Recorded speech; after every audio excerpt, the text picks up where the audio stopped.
Cette histoire a commencé il y a plus d'un siècle, et aujourd'hui encore, l'âme des sacrifiés plane sur cette ville endormie. Personne ne pensait qu'un tel scénario pourrait se produire. Saint-Pierre était la capitale de la Martinique depuis 1696.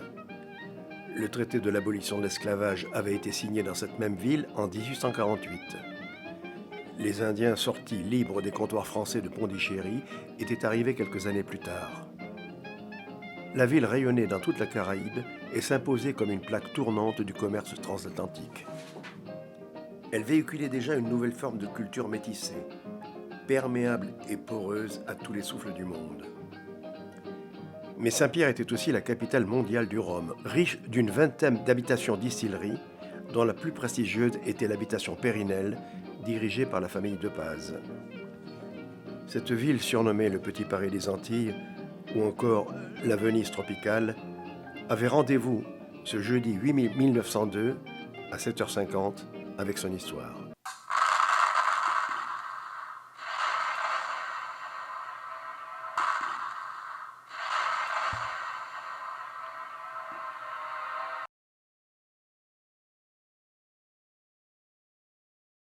« 69 secondes auront suffi pour pulvériser la ville et rayer de la carte ses 28 000 habitants. Dans cette ville calcinée, au milieu des pierres brûlantes, deux miraculés sont encore là. Léon Compère le cordonnier et Louis Gercy-Paris le prisonnier. Quant au jeune Victor de Paz, parti à Bordeaux terminer ses études, il apprendra depuis là-bas la disparition de la ville dans laquelle vivait l'ensemble de sa famille. Victor de Paz est mort en 1960, après avoir consacré sa vie à faire renaître ce que le volcan avait anéanti, les lieux de son enfance. La ville de Saint-Pierre, les plantations de canne à sucre et la distillerie de la Montagne Pelée. C'est son histoire qui nous est racontée maintenant.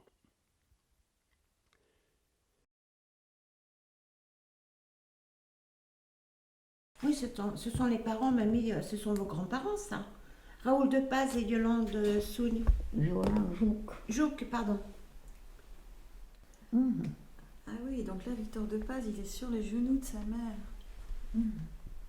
Alors, famille Raoul de Paz, Saint-Pierre, Martinique, 1886, mamie. Donc là, c'est où il était, en fait. Il était à Bordeaux, à l'école à Bordeaux, donc au moment de l'éruption de la Montagne Pelée. Votre père, il est parti de Martinique à quel âge? à 15 ans pour aller terminer ses études. Il est parti donc en 1898 ou 99. 3 ans avant l'éruption. Et quand il a appris l'éruption, il a voulu passer à Saint-Pierre pour voir. Et quand il a vu Saint-Pierre, il avait déjà pris son billet pour le Canada où il voulait aller. Et puis, il a dit, je reste. Est-ce que vous l'apercevez comme extraordinaire, l'histoire de la famille de Paz? Oui, et assez tragique. Une histoire un peu à la grecque aussi. Hein. L'histoire de ce garçon de même pas 17 ans, qui est tranquillement dans un pensionnat à Bordeaux. Il passe devant la gare, où se trouve le premier affichage lumineux de l'époque à Bordeaux, et il lit éruption à la Martinique et pas un survivant. Alors évidemment, il y avait peu de moyens de communication à l'époque. Il apprend peu après que toute sa famille a disparu. Donc à partir de ce moment-là, il est livré à lui-même. Mais il demande son émancipation. Il reçoit une concession pour aller au Canada, comme certains... il y avait des pays, il y avait le Vatican aussi, il avait fait des donations pour tous ces sinistrés. Et il part pour retrouver sa concession au Canada, mais en faisant un crochet par la Martinique pour faire ses adieux. Il n'est jamais arrivé au Canada, il n'a jamais quitté la Martinique depuis. Il a été saisi d'une telle émotion, une émotion multiple, l'émotion de voir l'endroit de sa famille ravagé, disparu, et puis l'émotion de revoir le pays aussi, la force des racines et la force de l'amour de sa famille et de l'œuvre qui avait été entreprise et qui a été anéantie. Je crois que c'est à partir de ce moment-là, sans doute dans son subconscient, parce qu'il était très jeune et absolument démuni, parce que très pauvre. Et donc votre père, Oui. quand, il est revenu ici, Oui. qu'est-ce qui s'est passé Eh bien, quand il est revenu, il avait trouvé un travail du côté du Vauclin ou du Marin, chez une famille à Slin, et qui ont été, je crois, très très gentils pour lui, enfin. Et puis, il a grandi, là. Il a connu ma mère, ils se sont mariés et ils ont été s'installer au Saint-Esprit. Il y a même 4 enfants qui sont nés là, les 4 aînés sont nés au Saint-Esprit. Après, il est parti à Basse-Pointe, à l'usine de Basse-Pointe, dont il était administrateur, je crois. Ma soeur vous dira ça mieux que moi. Et mon père a acheté à Madame Doélie, demoiselle Pécoul, il a acheté l'habitation à Saint-Pierre. Il a acheté l'habitation, c'est-à-dire les terrains. Oui, ah non, c'était vide. Les terrains autour de Saint-Pierre ne valaient rien du tout, parce qu'on continuait à penser que c'était des endroits maudits, que le volcan pouvait de nouveau exploser d'un jour à l'autre. Personne ne voulait aller là. Donc il a pu acheter à prix bas, et il aimait la montagne Pelée, la meurtrière de sa famille. Oui, c'est un peu la folie quand même, vous ne trouvez pas? Mais oui, il y a une part de folie, tout à fait. Mais c'est ça, hein, tous les grands projets ont une part de folie. Je trouvais que ce volcan avait une présence maléfique et qu'on ne pouvait pas fuir non plus. Il était toujours présent. Donc, peu à peu, je l'ai chargé d'émotions, de ce type d'émotions. Mais il paraît qu'effectivement, il s'est passé quelque chose.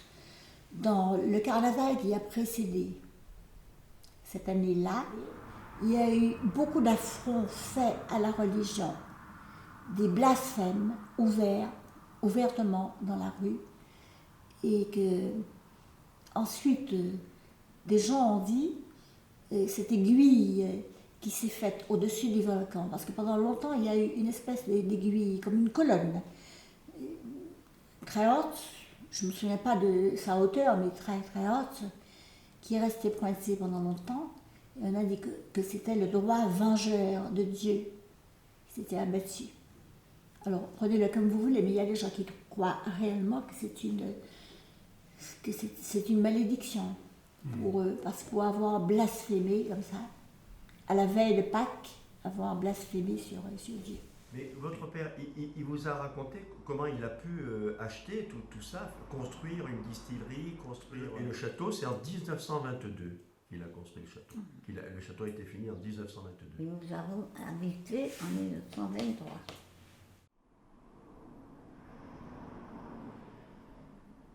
Vous aviez quel âge à cette époque-là? 4 ans. Donc vous avez beaucoup de souvenirs de ce château. Ah oui. Tout à fait. Donc les champs de canne à sucre, la distillerie, voilà, les photos de la distillerie. 1916, mamie, la distillerie. Toujours la distillerie, donc les fûts de rhum, l'alambic. Ah oui, il y avait déjà une colonne à distiller. Oui, Oui. et là, c'est la construction. Ah là, c'est étonnant, ça. Ouais. La maison de la montagne terminée. Parce que la famille grandissait au fur et à mesure. Et alors vous êtes là? Cinquième. 5e. Donc mamie est là. Yolande, Raoul, Marion, après mamie, Denise et moi. et Lily. Voilà. 7 enfants de Paz. 9. La dernière, c'est C'est Louisa. Louisa, oui.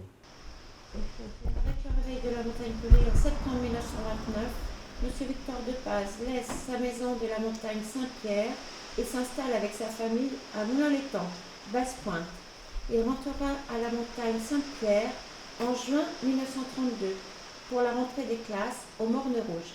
En 1929, la montagne a recommencé à faire des explosions assez fortes. Et il y avait un oncle de ma mère qui vivait à Saint-Pierre, chez mes parents.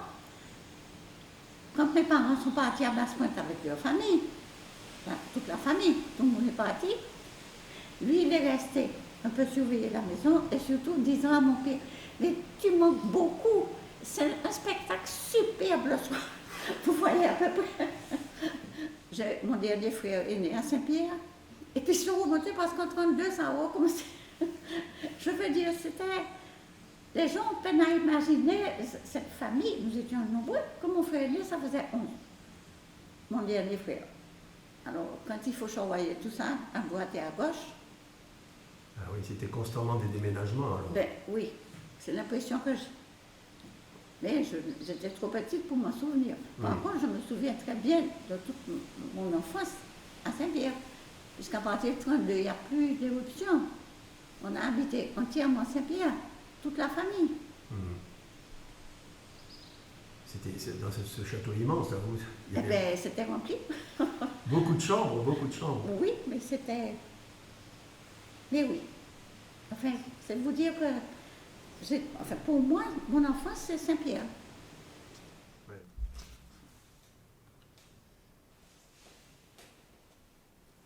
Pieds nus sur les carrelages frais, je vais à la fenêtre. Je l'ouvre et mon cœur éclate. Devant moi, dans la paix du matin, les plantations ondulent à l'infini, vallon après vallon. Alors, agrippé au rebord de la fenêtre, je contemple la montagne pelée qui borne mes terres à l'ouest, masse bleutée, fondue dans l'opale du ciel. Je me souviens très vaguement des mots que j'ai écrits, ça fait maintenant 15 ans. La Grande Béquille était mon premier livre et qui était indirectement inspiré de l'histoire de mon grand-père. Indirectement. Indirectement, dirais-je, parce que je n'ai jamais voulu faire une biographie ou une autobiographie.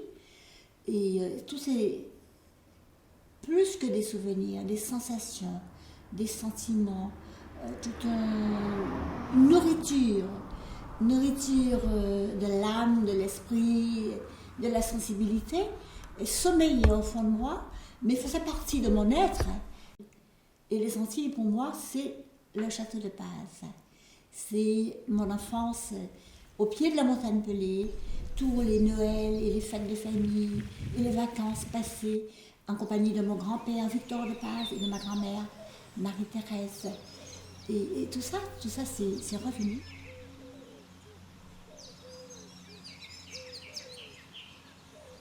Je me souviens de mon grand-père au bout de la table de repas. Il y avait ce grand salon qui existe encore. Il est très grand, ça faisait je ne sais combien de mètres, 20 mètres de long, quelque chose comme ça. Avec une immense table. Vous pensez à une famille de 11 enfants, plus les amis.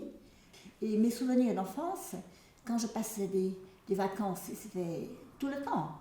Chaque fois qu'il y avait des vacances scolaires, nous étions au château de Paz. Vous savez qu'il est resté tel que vous l'avez quitté, hein. Ça n'a pas bougé le château. Enfin, ça n'a pas bougé. Qu'est-ce qui n'a pas bougé? Il y a encore les meubles, il y a encore les petits lits, les chambres, les livres. Tout est resté là-bas encore.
construit ce château de Paz, qui est grand, avec des dépendances partout, des terrains partout, des champs de canne partout. Et puis, il est devenu maire de Saint-Pierre. Il a été le second maire de Saint-Pierre. Et il a contribué beaucoup à restaurer Saint-Pierre, à trouver de l'argent pour restaurer l'église, acheter des cloches, restaurer des bâtiments, aider des gens à se réinstaller et tout. Il a vraiment apporté beaucoup. L'amour de la Martinique.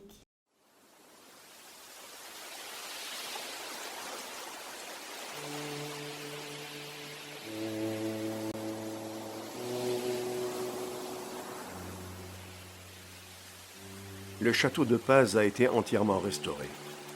Il est aujourd'hui un lieu d'art et de culture qui accueille depuis près de 10 ans les premières de la mode. C'est un défilé de haute couture qui réunit des créateurs de réputation internationale et de jeunes Antillais qui se destinent au métier de la mode.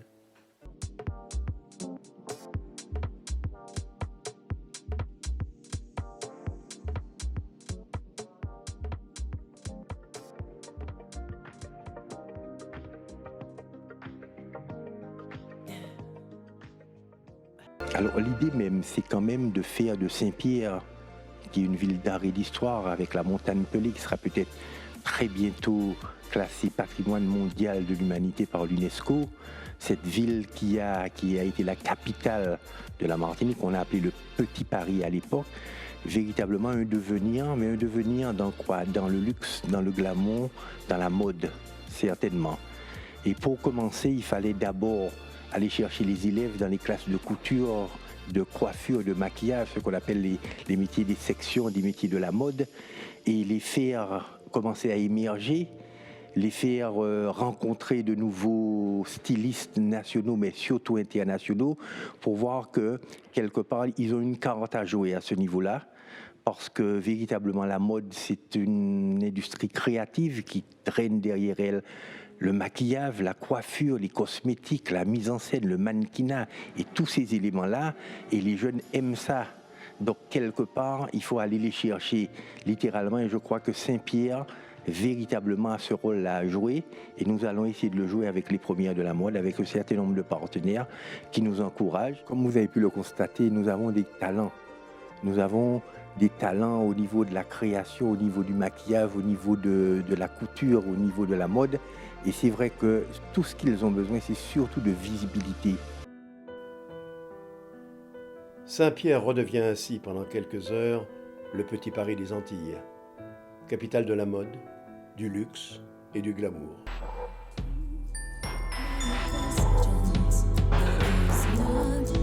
One solution, there is no resurrection.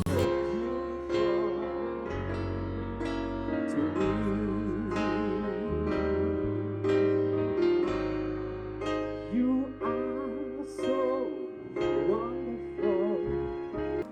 They are so beautiful.